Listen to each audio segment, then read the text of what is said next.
یہ تمام تر چیزوں جو ہے وہ آپ کے شعور سے منسلک ہے، اور آپ کا جو ہمزات ہے وہ بھی آپ کے شعور سے منسلک ہے۔ مثلاً مثال کے طور پر آپ ظاہری اعتبار سے اگر آپ کوئی غلط کام کرتے ہیں، کوئی غلط فیصلہ کر لیتے ہیں، کوئی غلط معاملات ہو جاتے ہیں، تو اس کا اثر آپ کے ظاہر پر پڑتا ہے، اور پھر آپ جو گناہ اور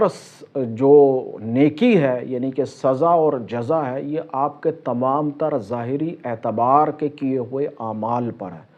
مثلاً ایک انسان نیند کی حالت میں کوئی ایسا خواب دیکھتا ہے جس کو ہم گناہ تصور کرتے ہیں، تو اس کا آپ کو گناہ نہیں ملے گا،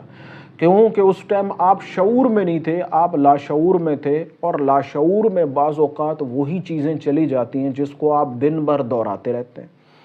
مثلاً دن بھر آپ کو یہ خطرہ لاحق رہتا ہے، خوف لاحق رہتا ہے کہ مجھے کچھ ہو جائے گا۔ میں ایک مثال دے رہا ہوں، یہ ایک نفسیات میں بات چلی جاتی ہے کہ دن بھر اس کو یہ خیال رہتا ہے کہ مجھے کچھ ہو جائے گا، تو خواب کی حالت میں بھی وہ اسی قسم کے خواب دیکھے گا کہ اس سے کچھ ہو رہا ہے، خدا نخواستہ اس سے کوئی نقصان پہنچ گیا، اس کی طبیعت خراب ہو گئی، یا وہ بلندی سے گر گیا۔ اس کی وجہ یہ ہے کہ وہ ڈر، وہ خوف اس کے شعور سے اس قدر شعور پہ اس کا بوجھ تھا، اس کا وزن تھا کہ وہ آہستہ آہستہ اس کے لاشعور میں منتقل ہو گیا، اور اب رات کی تاریکی یعنی کہ خواب کی حالت میں بھی وہ اسی قسم کے خواب کو دیکھتا ہے۔ تو شعور اور لاشعور جو ہے وہ ہمارے روح اور جو ہے وہ ظاہر اور باطن کے اعتبار سے بالکل منفرد ہے۔ تو ہمزات جو ہے وہ ہمارے شعور سے جڑا ہوا ہے، اس کا ہمارے جسم سے تعلق ہے، ہماری جسم کی نشو و نما سے تعلق ہے، ہمارے جسم کے ساتھ پیدا ہوا، ہمارے جسم کے ساتھ ہی رہے گا، اس کا ہمارے لاشعور سے کوئی تعلق نہیں ہے۔ اس کی مثال کچھ اس طریقے سے بھی ہے کہ جتنی بھی روحانی عبادتیں ہیں، مثلاً روزہ جو ہے یہ آپ کے لیے ایک روحانی عبادت ہے۔ روحانی عبادت اس طریقے سے ہے کہ اس کا آپ کے ظاہر پر بھی اثر پڑ رہا ہوتا ہے، اور اسی طریقے سے اس کا آپ کے باطن پر بھی اثر پڑ رہا ہوتا ہے۔ اسی طریقے سے مراقبہ جو ہے یہ ایک روحانی عبادت ہے، اس کا اثر آپ کے ظاہر پر بھی پڑ رہا ہوتا ہے، اور اس کا اثر آپ کے باطن پر بھی پڑ رہا ہوتا ہے، اور باطن سے مراد جو ہے وہ آپ کا لاشعور ہے۔ جتنے بھی وظائف ہیں یا یوں سمجھیں کہ وحی الہی کے کلمات ہیں، قرآنی آیات ہیں، احادیث ہیں، اور جس طریقے سے درود شریف ہے، استغفار ہے، جتنے بھی یہ کلمات ہیں یہ آپ کے ظاہر پر بھی اثر انداز ہو رہے ہوتے ہیں اور آپ کے باطن پر بھی اثر انداز ہو رہے ہوتے ہیں، بشرط ہے کہ آپ ان چیزوں کو کرتے ہوئے ان کو صرف ظاہر تک محدود نہ رکھیں۔ ظاہر سے محدود سے مراد یہ کہ آپ صرف انہیں پڑھ رہے ہیں، آپ کا نہ تو اس طرف توجہ ہے، نہ دھیان ہے، بے دھیانی میں آپ کر رہے ہیں، آپ کو کچھ خبر نہیں ہے کہ آپ جو کر رہے ہیں وہ کیوں کر رہے ہیں، کیا کر رہے ہیں۔ تو اگر آپ جو کلمات پڑھتے ہیں، آپ وظائف پڑھتے ہیں، اس پر آپ کی نیت، آپ کا ارادہ جو ہے وہ بڑی بنیادی چیز ہے۔ اب کئی لوگوں سے سوال کیا جاتا ہے، جیسے میں خود بھی سوال کرتا ہوں کہ جو وظیفہ آپ کر رہے ہیں یہ آپ کیوں کر رہے ہیں؟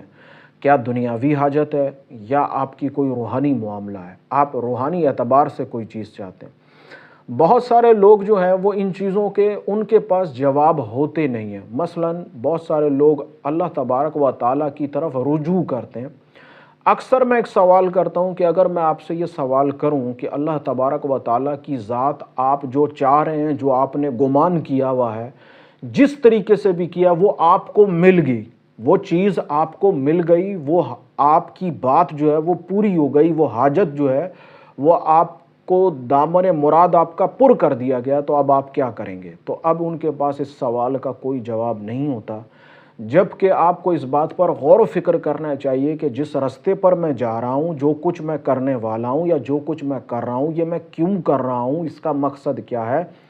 اور در حقیقت اگر یہ کچھ ہو جائے تو میں پھر کیا کروں گا، میری نیت کیا ہے، میرا ارادہ کیا ہے۔ یہ سب چیزیں جو ہے وہ آپ کے ذہن میں ہونا بہت بہت بہت ضروری ہے۔ خیر، موضوع ہم کہیں اور چلے گئے۔ تو ہمزات جو ہے اس کا تعلق آپ کے جسم سے ہے، آپ کے شعور سے ہے، اس کا آپ کے لاشعور سے کوئی تعلق نہیں ہے۔ شعور کے اعتبار سے اگر آپ کچھ کریں گے تو اس کا اثر آپ کے ظاہر پر پڑے گا، آپ کے ہمزات پر بھی پڑے گا، اور لاشعور کے اعتبار سے اگر آپ کچھ کریں گے، آپ عبادت کریں گے، آپ ریاضت کریں گے، آپ جو کچھ کر رہے ہیں اس کو عملی طور پر کرنے کی کوشش کریں گے، تو اس کا اثر آپ کی روح پر پڑے گا، آپ کے لاشعور پر پڑے گا۔ اور اصل روحانی ترقی جو ہے وہ لاشعور کی ترقی ہے، وہ روح کی ترقی ہے، وہ سوچ کی ترقی ہے، وہ نگاہ کی ترقی ہے، وہ آپ کی غور و فکری کا بڑھ جانا ہے، وہ آپ کا جو نظر ہے، آپ کا دیکھنے کا جو انداز ہے، طریقہ ہے، سوچنے کا جو انداز ہے، طریقہ ہے، اس میں ترقی آ جانا، در حقیقت یہی روحانی ترقی ہے۔ تو اگر آپ اس پر مزید غور و فکر کریں گے تو ایسا نہیں ہے کہ یہ جتنی باتیں میں نے کہیں کہ بس یہ یہیں تک ہے، ایسا نہیں ہے۔ ایک دروازے کے پیچھے 10 دروازے موجود ہیں، ان 10 دروازوں میں سے ایک دروازہ کھولیں گے تو اس کے پیچھے مزید 10 دروازے موجود ہیں، اور یہ ان گنت سلسلہ جو ہے وہ چلتا چلا جائے گا۔ جو انسان غور و فکری کو اختیار کرے گا، جو انسان ان چیزوں پر غور کرے گا، سوچے گا، اس پر دروازے آہستہ آہستہ کر کے کھلتے چلے جائیں گے۔ اب یہ اس انسان کی وسعت قلب پر ہے کہ وہ اس میں کس حد تک برداشت کر سکتا ہے۔ تو میں نے مختصر کوشش کی آپ کو اس کی وضاحت کرنے کی، اس سوال کی، تو اگر اس حوالے سے پھر بھی کوئی بات ہو تو آپ مجھ سے پوچھ سکتے ہیں۔ طریقہ کار میں آپ کو بتا چکا ہوں۔ اللہ تبارک و تعالیٰ کی بارگاہ میں بڑی عاجزانہ دعا ہے، اللہ تبارک و تعالیٰ ہمیں ان چیزوں پر غور و فکری کرنے کی توفیق عطا فرمائے۔ اللہ تعالیٰ مجھے بھی عطا فرمائے ان چیزوں پر غور و فکر کرنا، اور آپ کو بھی عطا فرمائے۔